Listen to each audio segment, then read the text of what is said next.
আসসালামু আলাইকুম ইব্রাহিম। তো কেমন আছো তোমরা? আল্লাহর রহমতে অনেকটাই ভালো আছি। আল্লাহর রহমতে আর তোমাদের ভালোবাসায় আমি অনেকটাই ভালো আছি। তো বেশি কথা না কইয়া চলো আমরা গল্পটা কন্টিনিউ করি। রাতের গভীরে একটি শুনশান বাড়ির ভিতরে কেবল একমাত্র বাতির ফ্ল্যাশ যা মেঝে ও দেয়ালের ফাটলগুলোকে আঁকা করেছে। অহনা নিচের ঘরে বন্দি, চোখ বন্ধ করে কাঁদছে, কিন্তু ভিতরে ভিতরে একটা অদ্ভুত শক্তি তাকে ধরে রাখছে, একরকম লড়াইয়ের আগুন। আমি কখনো হার মানব না, মনে মনেই ভাবটা। দরজার শব্দ, মুটি ঢুকে পড়ে, চোখে এক অদ্ভুত ঠান্ডা ভাব। আজ থেকে তুমি আর কারো কথা শুনবে না অহনা, এই বাড়িতেই তোমার নতুন জীবন শুরু। অহনা সোজা হয়ে দাঁড়ায়, দৃঢ় গলায় বলে, তুমি ভুল করছো।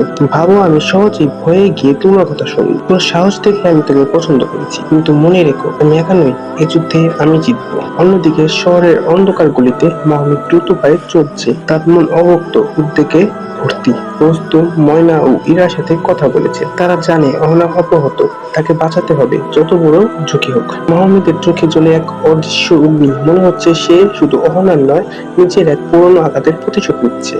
একটি ফোন, কেউ গোপন থেকে বার্তা পাঠিয়েছে, সাবধান, সময় খুব কম, তোমার চোখ খোলা রাখতে হবে।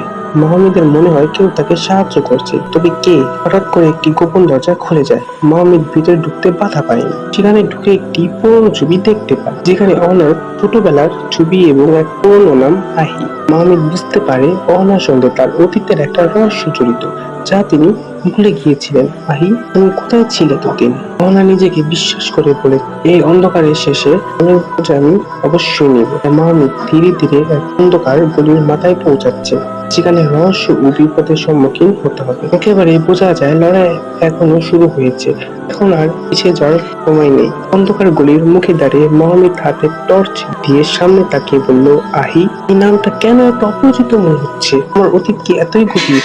সে মুহূর্তে একটি ফিসফিসানি কানে লাগলো, সাবধান, এখানে শুধু বন্ধুই নয়, শত্রুও থাকতে পারে। মাহমুদ হঠাৎ পিছন ফিরে তাকালো, কিন্তু কেউ দেখলো না। মনে হলো কেউ অদৃশ্য।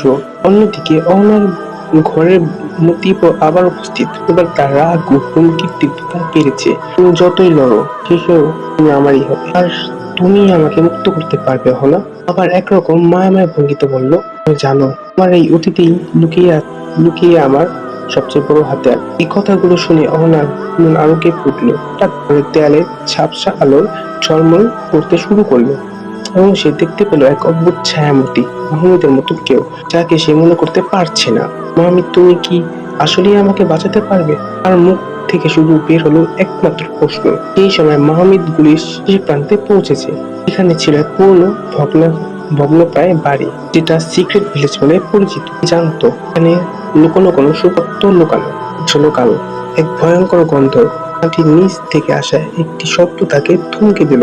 আর এই শব্দের মধ্যে থেকে বের হলো এক কালো ছায়ামূর্তি, একটি জিন্নের রূপ। তার চোখ লাল আগুনের মতো জ্বলে উঠল। মাহমুদ, তুমি আর একা নও। জিন্নটি বলল, আমার শক্তি তোমার হাতে আর হবে, কিন্তু দাও মনোযোগ।